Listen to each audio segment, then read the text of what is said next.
예, 시청자 여러분 안녕하십니까. 고영신 박사님의 고언직설 코너입니다. 자, 우리 황장수의 뉴스 브리핑이 보수인데 왜 고영신 박사님이 나오냐. 일부 그렇게 말을 하시는 분들이 계신데요. 이 보수가요, 보수에 대한 어떤 반대쪽의 생각도 들어봐야 되고 비판도 수용할 수 있어야 된다. 그래 봅니다.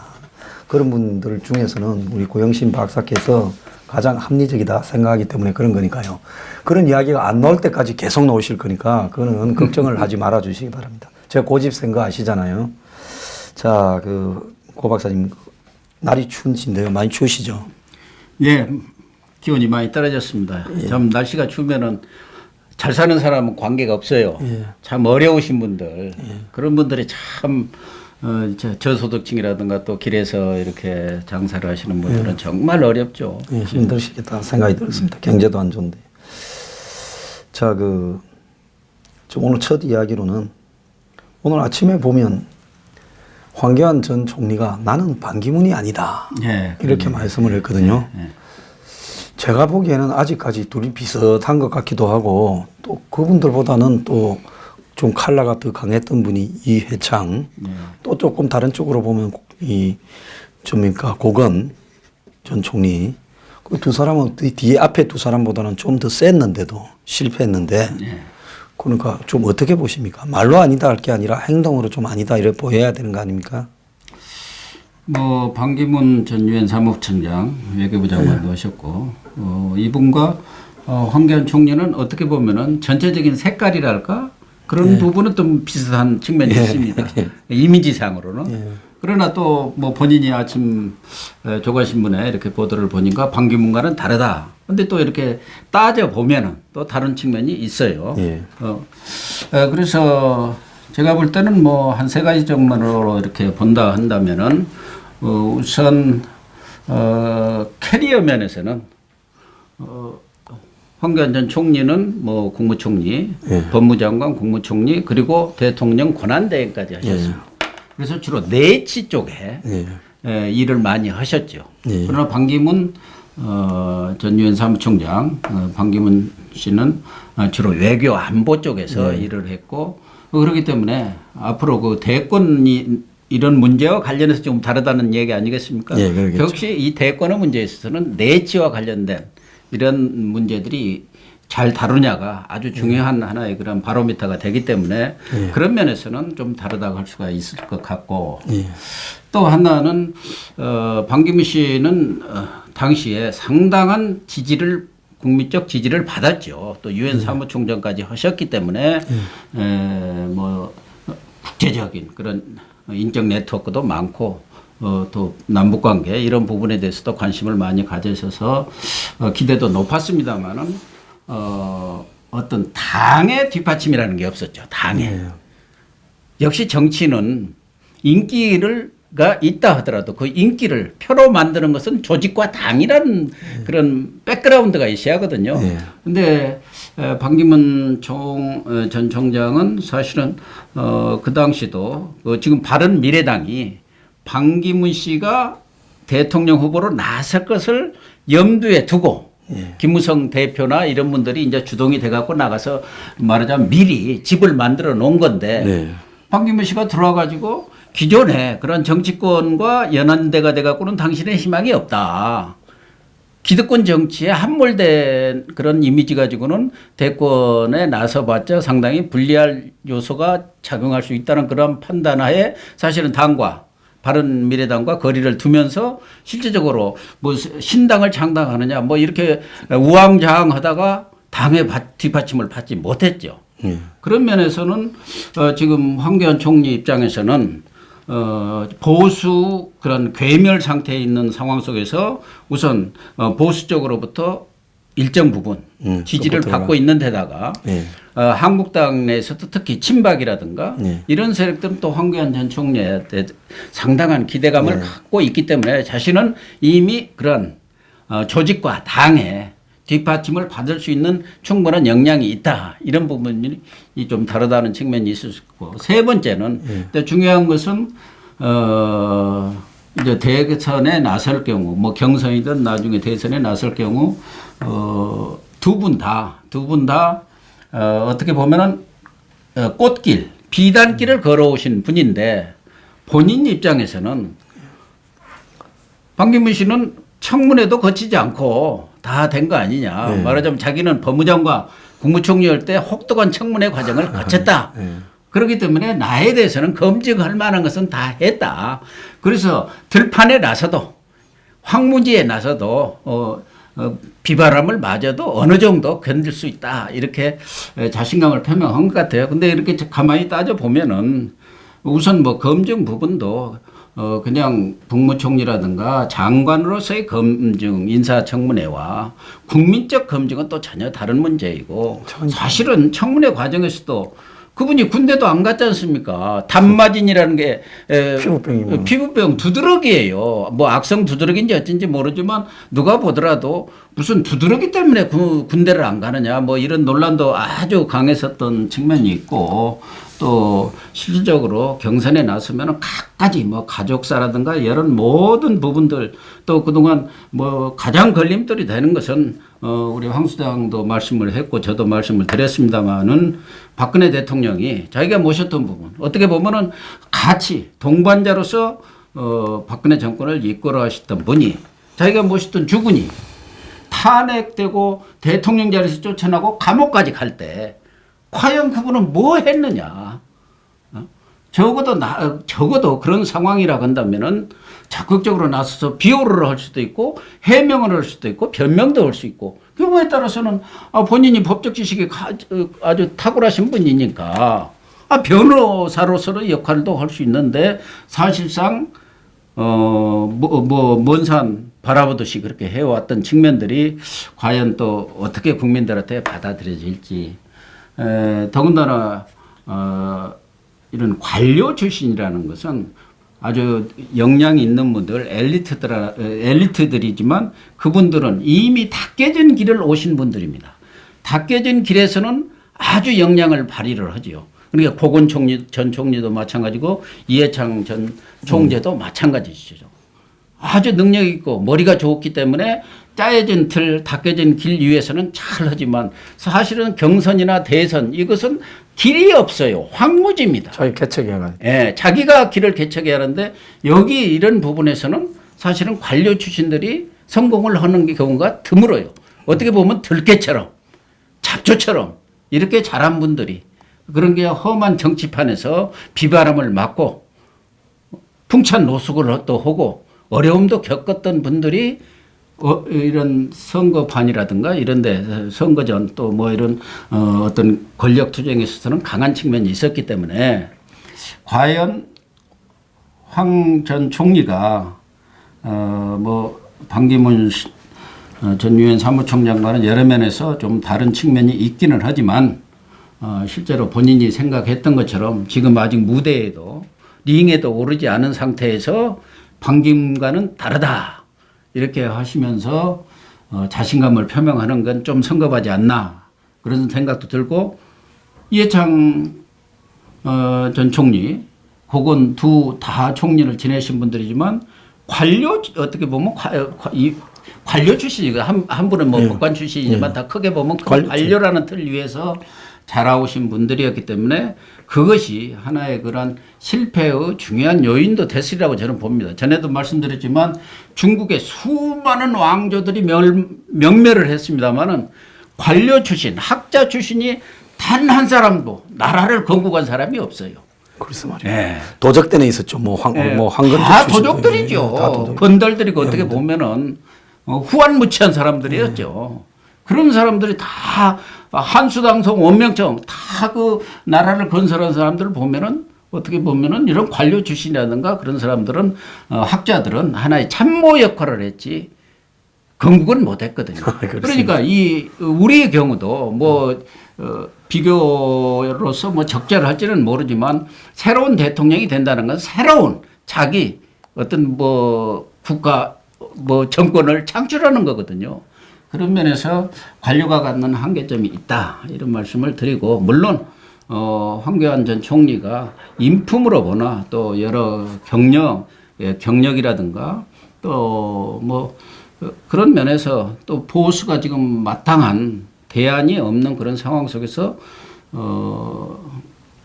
자기 대선 주자로서 크게 각광은 받고 있는 것이 사실이지만 시기적으로도 조금 저는 성급하다고 보고 아직은 박근혜 전 대통령의 사법 처리도 끝나지 않은 상황이고 그에 따른 황 전 총리의 그런 책임론도 국민들 사이에 여전히 상당수 사람들이 갖고 있는 그런 상황이기 때문에 좀 더 시간을 두고 성찰과 그런 내공을 기르는 과정을 거친 뒤 좀 정치에 입문해서 활동을 본격적으로 하는 것이 좋지 않겠나 하는 생각을 합니다. 예, 근데 이제 그런 부분에서 제가 볼 때 항상 보면 이 관료 출신이거나 법관이거나 이런 사람들이 역대 대통령이 한국에 한 명도 없지 않습니까?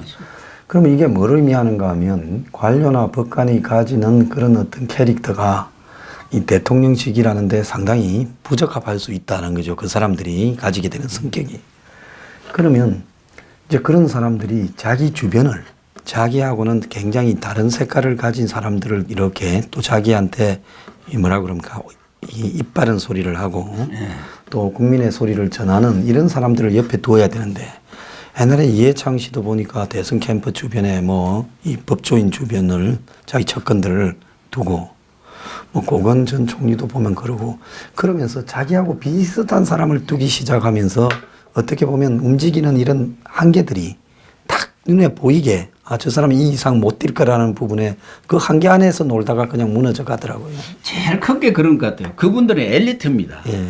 대부분의 경우 행정고시라든가 사법고시, 고시를 파스한 엘리트들이에요. 그래서 일반 이런 대중들하고 소통이라든가 어울리는 데 한계가 있고 또 그런 엘리트 의식이 있어요. 그래서 주변 참모들도 우선 바로 민의와 소통하는 그런 사람들을 구성하는 게 아니라 되게 고시 출신들 특히 지난번 반기문 씨의 그런 실패도 그거 아닙니까? 그럼 또 외교부 출신들이 또 옆에 외교부에 뭐 정말 정치라고는 지자도 잘 모르시는 분들이 다 둘러싸가지고 말하자면 핵심 참모를 하다 보니까 그 당시 그 아까도 말씀드린 대로 바른미래당 해가지고 그게 아주 정치 어떻게 보면 고수라는 분들이 다 있는데 그분들하고는 담을 쌓고 외교 분야에 있었던 무슨 대사 출신이다 무슨 이런 분들하고 하다 보니까 대응을 못 하는 거죠. 정치적 그런 대응이라든가 정무 감각이 떨어져 가지고 그 당시에도 뭐 귀국할 때도 우선 귀국의 성명도 너무 길은 데다가 무슨 지하철을 타고 뭐 여러 부분에 있어서 그 이후에 여러 가지 논란들이 발생했지 않습니까? 그런 부분에 대해서 적절히 대응을 못 하는 거예요. 그것도 다 정치라는 것도 지난번에 얘기했지만 종합예술이기 때문에 포괄적인 능력이 없을 경우 언론이라든가 또 상대 당으로부터 상대 어떤 그 경쟁자로부터의 그런 여러 가지 공격에 대해서 제대로 대응을 전혀 못 해버린 거 아닙니까? 그래갖고 무슨 여러 논란이 빚어지면서 그냥 스스로 무너졌던 건 아닙니까? 예. 그래서 또 이런 분들이 또 특히 이제 법관을 이런 지내신 분들 또 관료라든가 이런 분들은 어떻게 보면은 자기 인생의 과정 속에서 아까 내가 뭐 비단길이라든가 닦여진 길 또 뭐 꽃길을 걸었다고 하는데 아무래도 그런 관료로서 또 사법부에서 있다 보면은 늘 대접받는 자리 아닙니까? 늘 대접을 받아왔던 분들이에요.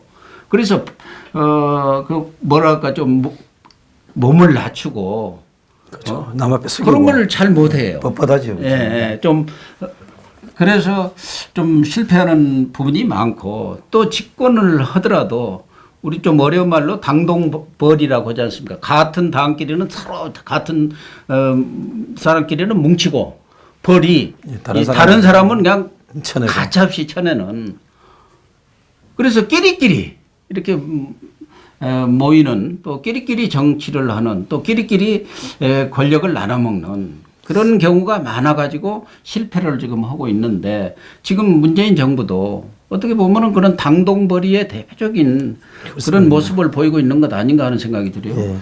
오늘 아침에도 뭐 언론 보도도 상당히 비판적으로 나왔던데 지금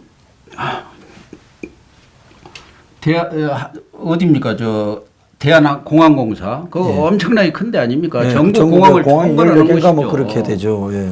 거기도 새로 사장으로 내정된 분이 뭐 경찰 대학장 출신이시대요. 근데 지금 코레일 이 사건으로 얼마나 문제가 되고 있습니까? 오영식 전 사장. 이게 낙하산으로 내려가고 전혀 전문성도 없는 분이 가가지고 지금 이런 상황을 빚었다고 해서 많은 언론뿐만 아니라 여론의 비판을 받고 있는 그런 상황 아닙니까? 그런 상황 속에서 또 대한공항공사라는 게 엄청나게 큰 조직이고 지금 뭐 그런데 공항이 한 2-3개 정도 빼놓고는 다 적자거든요. 11개인가 다 적자죠. 예. 근데 이분은 평생 뭐 경찰만 했고 그분 개인은 제가 아는 분인데 상당히 인품도 있지만 공항 쪽에는 근처에도 안 가봤을 거예요. 뭐 비행기 타고 어디 외국 나가실 때나 갔을 거고 지난번 안산인가 나와가지고 떨어져서 아마 보훈 차원에서 그렇게 중요한 자리를 주었는지 모르지만 그래서 어떤 분은 농담으로 그러더라고요. 문재인 대통령이 특전사 낙하산 부대 출신이었고 이 정권 들어서 그렇게 낙하산이 많나?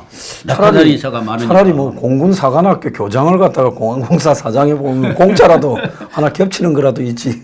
그래도 뭐 비행기 이런 거니까 기본적으로 항공에 대한 전문적인 지식은 있을 거 아닙니까? 뭐 경영 문제는 또 변론을 하더라고요. 공군에서도 줄 선 사람이 있을 건데 기왕이면 그래도 좀 줄 선 사람들 중에 별별데서 다 줄 섰을 건데 좀 맞는 걸로 이렇게 하고. 글쎄 말입니다. 그 공항공사 그러면은 그런 분야의 전문성을 가진 분들도 인력이 많이 있을 거예요. 있죠. 왜 없겠습니까? 그러니까 인재풀을 확 넓혀야 하는데 자기 그 좁은 인재풀 속에서 찾다 보니까 그렇게 하는데 지금 아마 제가 알기로는 그거 전에 김석기 씨인가? 그 경찰 출신. 그것도 욕 얼마나 먹었습니까? 얼마나 먹었습니까? 그 경찰들이 그쪽에 공항공사 사장을 많이 가시는데 왜 그러는지는 모르겠어요. 그 뭐 출입하는 부분이 무슨 근데 무슨 국제적인 출입도 아닌데 그것도 참 이해가 안 가고요.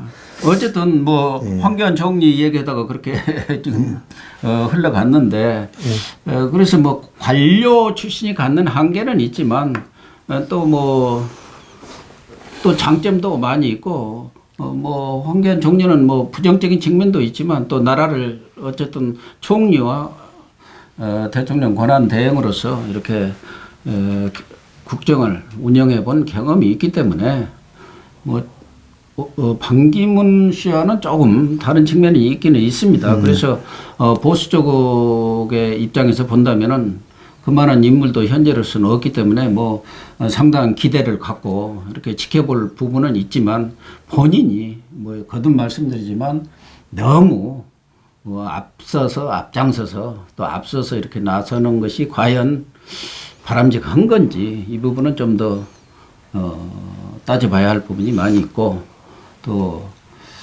본인이 지난 정부 그런 실패에 대해서 정말 국민들한테 진정으로 사과를 하고 그분에 대한 반성 이런 것들이 선행되는 것이 더 우선이지 않나 그런 생각이 듭니다. 인간적인 도리로 본인이 총리로 있을 때 대통령이 탄핵되게 된 부분에 대해서 보수 대중들한테 그 부분을 한번 설명할 필요가 있다. 자신도 같이 이제 와서 억울하게 탄핵됐다 이렇게 말을 할 위치는 아니지 않는가 이래 보는데요. 뭐 안정감이 있다. 또 상당히 장관, 그다음에 대통령 권한대행, 그다음 총리 등을 다양하게 역임에 했으니까 경험이 많다는 부분은 확고할 것 같습니다. 근데 제가 과거에 이제 대선 후보들이 이래 정해지면 옆에 이렇게 보면요. 참 사람인 이상 없을 수 없는가. 대부분의 사람들이 아부하는 사람들을 옆에 착 두더만요. 그래서 딱 진짜 우리가 보면 저 인간 잡놈인데, 죄송합니다. 놈이라 써서요. 그런데 보면 희한하게 좋아하더라고요. 근데 누구도 그 사람을 꺾지 못하고 거기 이제 이런 길을 꽂고 이래 가다가 나중에 다 망가져 가는 모습을 제가 참 많이 봤습니다. 뭐 그런 부분은 최근에 무슨 현대 들어와서 뭐 우리나라를 보더라도 꼭 그런 게 아니고 과거에도 똑같은 것 같아요. 그래서 아부하는 사람이 실패한 경우는 거의 없어요. 사람이라는 게 심리가 그런 것 같아요. 우리도 뭐 회사에서 있어 보면은 좀 간부도 지내고 그러 보면은 와서 옳은 말도 하고 뭐 충고도 하는데 말은 옳은데 듣기는 싫은 그런 경우가 사실 인간적으로 있거든요. 인간적으로 와서 그렇죠. 참 좋은 말을 하면서 이렇게 격려도 해주고 또 뭐 칭찬도 해주고 그러면은 그런 사람들이 또 귀여운 건 또 가까이 두고 싶은 건 인간의 본성인 것 같아요. 네, 그런 것 같습니다. 그러나 적어도 정치 지도자, 국가 지도자가 되려는 분은 뭐 당태종 뭐 구태 여기서 거론하지 않더라도 정말 쓴소리를 할 수 있는 사람, 실권을 할 수 있는 사람을 꼭 두어야 하거든요. 그런데 지금까지 뭐 말씀하신 대로 주변에서 보면은 그 아부를 잘하는 사람들은 정말 재주가 좋습니다. 예, 아주 어떻게 저렇게 탁월한 능력이 있어요. 이 접근하는 그 권력에 접근하는 거란가 뭐 꼭 권력 아니라도 이 사람한테 접근하고 어떻게 그렇게 보통 사람 같으면 얼굴이 따가웠어도 이렇게 모두 뭐 말이나 행동을 가침없이 한다고요. 그러기 때문에 그런 분들을 또 어떻게 파고들어서 그렇게 권력이라든가 높은 사람 주변에 이렇게 포진을 하는데 그러한 사람들 또 어떻게 보면은 권력을 유지해 가려면은 그렇게 적극적인 충성을 하는 사람도 물론 필요해요.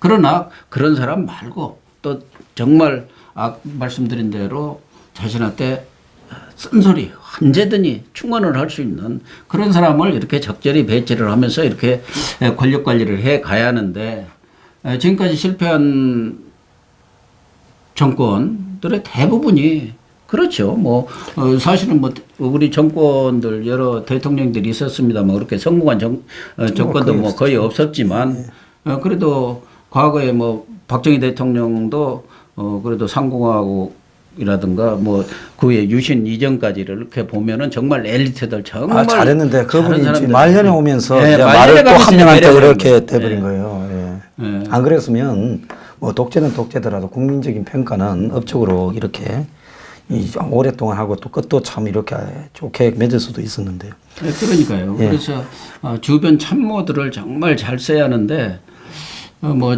역대 대통령도 그렇고 지금도 문재인 대통령에 대한 참모들도 국민들 간에는 여러 뭐 소리들이 많이 있지 않습니까? 왜 하필 안 들리는 모양이에요. 저 그렇게 하는 그래서 이야기들. 청와대에만 가면은 저렇게 높은 담이 찾아오는 것 같아요. 뭐 우리가 보이는 담은 없지만 어쨌든 인의 장막이라는 게 있지 않습니까? 명박산성도 있었습니다만 어쨌든 인의 장막이 이렇게 딱 쳐지면은 외부의 소리가 안 들리는 모양. 물론 텔레비도 보고 신문도 보고 뭐 이렇게 할 텐데도 옆에서 와서 이렇게 보고 오고 잘 보고서 내고 또 귀에다 대고 속삭이는 그 소리만 들리는 거 아닌가 하는 생각이 들어서 안타깝고 사실 문재인 대통령도 전에 여러 차례 공약을 했지 않습니까? 광화문 대통령 된다고 해서 청와대라는 게 들어가면은 권력에 갇혀버려서 국민 시민과의 그런 소통이 안 되지 않느냐. 그래서 광화문에 지금 종합청사 집무실을 만들겠다. 집무실을 만들어서 언제든지 시민들과 같이 소통도 하고 막걸리도 한잔 하시겠다고 하더니 이제는 간감 소식이네요. 그쪽에 들어가면 그게 그렇게 좋은 모양이에요. 딱 앉아서 한마디만 하면 그냥 착착착착 알아서 하고. 터가 별로 좋은 데가 아닌데 참. 그래서 사실은 문재인 대통령이 처음에 그 받아쓰기 하지 마라. 이 참모회의라는 것은 정말 서로 뭐 어떤 문제든지 내놓고 활발하게 토론하고 협의하고 논쟁을 벌이는 담론의장이 되자 했는데 지금 제가 듣기로는 청와대에서 딴소리 소위 말해서 거기에 분위기에 전체적인 기류와 다른 얘기를 할 수 있는 분위기가 전혀 아니라고 그래요. 그러면은 뭐 그냥 거기에서는 완전히 한 목소리만 나오는 것이죠. 그러니까 이런 민심이 말하자면 전달이 안 되는 거 아닌가. 그런 차원에서 참 딱 크고 안타깝습니다. 그런 민심이 탁탁 청와대에도 전달이 되고 그런 것을 전달할 수 있는 참모들이 많아야 나라가 건강해지고 또 이런 소통도 되고 이런 어려움들도 극복할 수 있는 그런 지혜들이 나올 텐데 그것이 딱 막혀버리면 안 되는 것이죠. 예, 고운 직설을 좀 들어야 될 건데 이 방송을 잘 안 뵙는 것 같아요. 아니 그러니까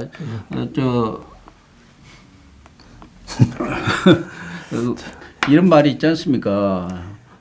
그러니까 통어면 통즉 불통. 통어면은 통어면은 불통 아프지가 않는다. 야, 동의보감에 나오는 그렇죠. 거예요. 예, 예. 불통. 통하지 않으니까 불통즉 아프다. 통이다. 예. 통하지 않으면은 아프다. 아프고 통하면은 안 아프다 이거거든. 그러니까 몸도 그러는 거예요. 몸도 동의보감에 나와 있는 얘기인데 몸에서도 모든 기가 순환이 되고 잘 통하면 몸이 건강하죠. 어디가 한 군데라도 막히면은 그게 몸이 건강할 수 없는 거 아닙니까? 그것도 마찬가지예요. 조직이든 정권의 어떤 운용이든 서로 소통이 잘 되면은 건강하게 돌아가고 국가라든가 어떤 조직이 잘 발달하는 건데 그런 면에서 많은 사람들이 문재인 대통령은 정말 소통하는 대통령, 소통하는 정권 그렇게 될 걸로 기대를 했고 또 정부 초기에 그런 면모들을 많이 보였죠. 그래서 야당에서는 쇼통이라고 합니다만 이제는 소통이 아니라 쇼로 한 거다. 그래갖고 껴안아주고 뭐 해가지고 보기는 좋았는데 실질적으로 제도와 어떤 그런 그 면에서 일회성이 아니라 지속될 수 있는 제도적인 소통을 장치로 했어야 이렇게 되는데 가야 하는데 그게 잘 그건 전혀 지금 안 되고 있다고 하는데 그런 면에서는 정말 많은 분들이 아쉬워하는 부분이죠. 자, 근데 요즘에 거꾸로 가는 사람이 또 하나 있어요. 이재명 경기지사가 이번에 문재인 대통령 청와대를 겨냥해서 싸워서 이겼다. 뭐 사설에 글에 쓴 신문도 있더라고요. 왜냐 몇 세 가지는 걸리고 두 가지는 풀렸지만은 사실상으로 대통령의 아들을 걸어서 이 승부에서 이긴 거다. 이제 이렇게까지도 이야기가 나오고 또 제일 시끄러웠던 게 그 여배우하고 스캔들 그리고 또 그 뭡니까 이제 준용이의 그 트위터 해경군 김씨 문제였는데 그 두 개는 빠져버렸다는 거예요. 그러고는 이제 정신병원 강제 입원이니 검사 사칭이니 이제 이런 부분이 걸렸는데 물론 이제 정권 입장에서는 확실히 보내는 데는 뭐든 보내면 되지. 뭘로 쉽게 보낼 수 있는 게 낫고 골치 아프고 나도 말릴 수 있는 부분은 빼겠다. 이제 이렇게 정리를 한 것 같지만은 결국은 해경군 김씨 문제가 그 아들 퇴업 특혜 문제하고 연결되는 거고 이제 이러다 보니까 이제 이재명 지사가 완전히 그냥 깡으로 역대 밑에 지사가 이제 권력을 향해서 승부를 걸어가지고 어쨌든 최소 비기는 데는 성공했다. 이런 평가까지도 나와요. 좀 어떻게 보십니까? 근데 민주당에서 또 제명을 못했어요. 일부 언론에서는 이재명 지사가 문정권 청와대와 한판 승부에서 완승을 했다. 조선일보가 이렇게 평가를 하는 데도 있더라고요. 저는 지난번에도 한번 얘기했습니다만 앞으로 살아남을 대권 주자로 본다면은 유시민 씨가 1번이고 적어도 이재명 씨는 한 세 번째는 갈 거다. 이낙연 아니면 이제 총리 그다음에 박원순 서울시장 그다음에 이재명 씨 이런 정도가 아니겠느냐. 그 중에서도 경쟁력이라든가 이런 면에서는 오히려 이재명 씨가 이낙연 총리나 박원순 서울시장보다 저는 우위로 봅니다. 물론 친노 세력이 이재명 씨를 선택할 가능성은 거의 없지만 이분이야말로 아까 황교안 고건 또 이해창. 반기문 이 류와는 전혀 다르게 바닥에서부터 거의 잡초처럼 커온 분입니다. 자기 스스로 길을 개척한 분이기 때문에 앞으로 이런 대권 경제 권력 투쟁에서 상당히 실력을 발휘를 할 수 있고 지금 발휘해 왔는데 이번의 경우도 사실은 이재명 승 저는 그렇게 봅니다. 이번에 보면 대부분 누가 보더라도 권력에서 좀 이렇게 제거하고자 하는 움직임이 있는 거 아니냐 다들 그렇게 느껴서 상식적으로는 이번에 못 버틸 거다라고 다들 이렇게 봤는데 그런데 이번에 버텨내고 저렇게 지금 이렇게 자신한테 치명적인 정말 부끄러울 수 있는 이런 부분들은 다 제압을 해버리는. 그렇게 치고 빠지고 하는 능력이 아주 탁월한 것 같아요. 처음에 이제 그 수사가 들어가기 전에 반성문을 한번 썼어요. 내가 생각해도 지난 대선 때 내가 싸가지 없었고 좀 지나쳤다. 그래, 그럼 숙이더만요. 받아가 예, 머리를 숙이더만. 숙였어요. 예. 그런데 경찰 수사가 아주 집요하게 김경수 경남지사하고 비교하면은 뭐 그거는 뭐 쭉 봐주고 여는 먼저 튀기는 거지. 뭐. 차삼천 벌초듯이 묘 대충 벌초듯이 지나가고 여기는 그냥 샅샅이 터는. 샅샅이 정도가 아니죠. 있는 거 없는 거 다 터니까 그 위에 뭘 하겠습니까? 세게 받고 나왔죠. 경찰 수사 과정에서 이건 정치 탄압 프레임으로 몰고 가면서 결국은 권력을 선택했다. 진실보다는 해갖고 이제 청와대를 직접 겨냥했지 않습니까? 그랬는데도 역시 이제 검찰에서 기소로 가는 것이 확실해지고 자칫하다가는 해경군 김씨 본인 부인까지도 잘못하면 기소갈 가능성도 있고 그렇기 때문에 승부수를 다시 건 거 아닙니까? 말하자면은 해경군 김씨 이 사건이 명예훼손이 되려면은 그 이전에 말하자면 해경군 김씨가 했다는 트윗이 김씨 트윗에서 나온 문재인 대통령의 아들 문주정 씨가 특혜 채용됐다는 부분이 밝혀져야 말하자면은 이게 명예훼손이 된지 안 된지가 판단이 될 것 아니냐. 그러면 결국은 지금 문재인 대통령의 가장 아킬레스건인 문주정 씨 이거 조사를 하라 이렇게 지금 걸고 나온 거란 말이에요. 근데 그걸 검찰이 그걸 어떻게 조사를 합니까? 그라이도 지금 겨우 아무러 가는데 그걸 확 뒤집어 놓은 거예요. 그러니까 해경군 김씨 건은 끝나버린 거예요. 검찰도 그냥 이렇게 발을 빼기는 그러니까 그 자체가 죄는 되는데 이 계정주 말하자면은 해경군 김씨라는 아이디로서는 그 계정주가 지금 이재명 지사의 부인으로 특정은 할 수가 없다. 저희가 볼 때도 한 사람이 어떻게 4만 건에 이렇게 댓글을 달았겠어요. 들고 그러니까 여러 사람이 돌렸겠죠. 그 계정주를 이용해서 여러 사람이 했다고 봐야죠. 그런 것을 핑계로 해서 죄는 되되 계정주가 특정되지 않았으니까 뭐 그냥 덮어두는 거죠. 그러면서 이렇게 유야무야 됐기 때문에 결국은 그 부분에서 문재인 대통령 청와대를 겨냥해서 딱 고리를 그은 것이 본인으로서는 이긴 거고.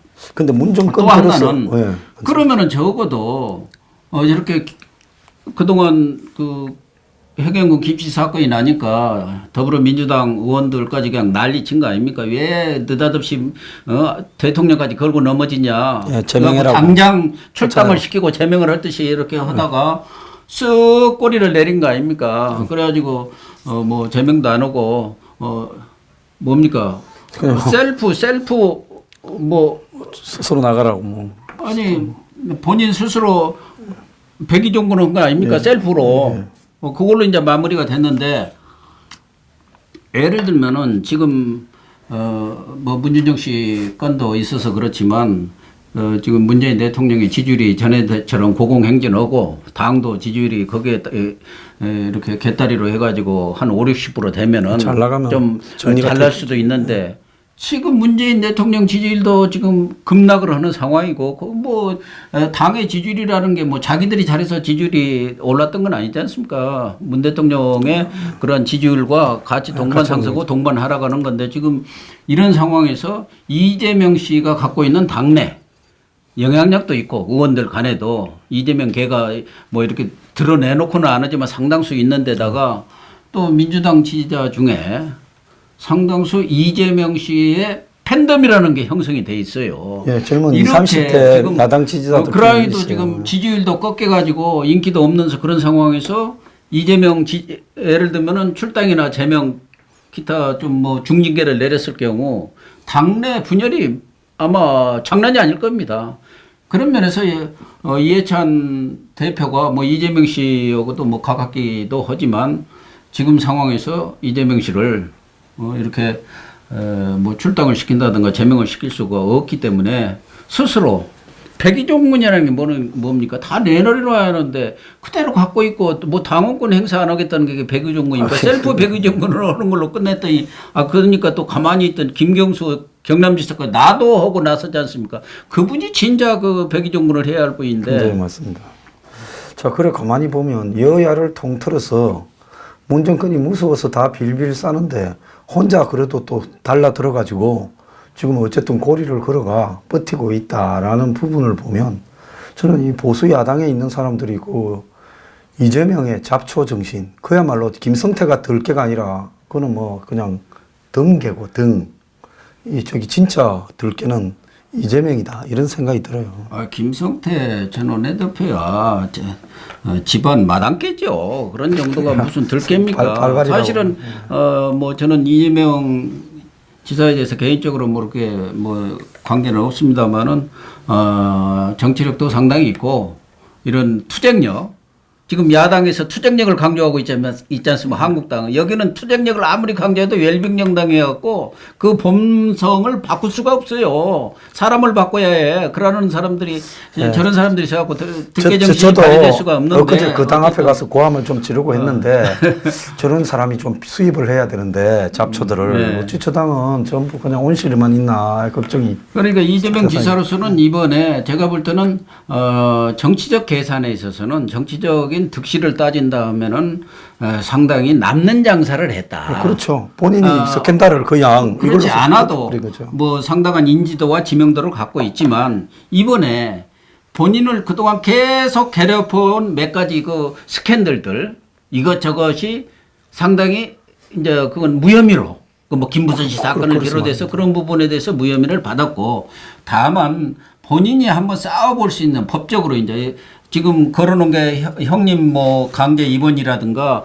검사 사칭이라든가 또 무슨 대장동 이런 것들은 법리와 그런 그 재판에서 충분히 본인이 한번 이런 것은 뭐 이런 정치 문제로서의 그런 사안이 아니기 때문에 정치권과 그러니까 청와대와 관계에서는 일정 정도 완성 내지는 어느 정도 타협이 이루어진 부분이 있기 때문에 그것은 그 부담은 덜었고 대신 이제 재판 과정이라는 긴 또 뭐 인고 시간이 있지만 본인으로서는 상당히 자신이 있는 것 같아요.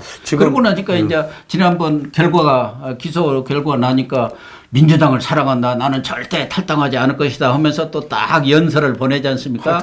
이제 우리 좀 잘 화해하면 쇼맨십이 아주 탁월하다니까요. 그래서 가만히 보면 그 재판 과정은 대법원까지 한 1년 걸릴 건데 문정권이 1년 뒤에는 지지율이 몇 프로 될 건가? 이제 그래 보면 성분은 난가 아닌가 저도 그래 봅니다.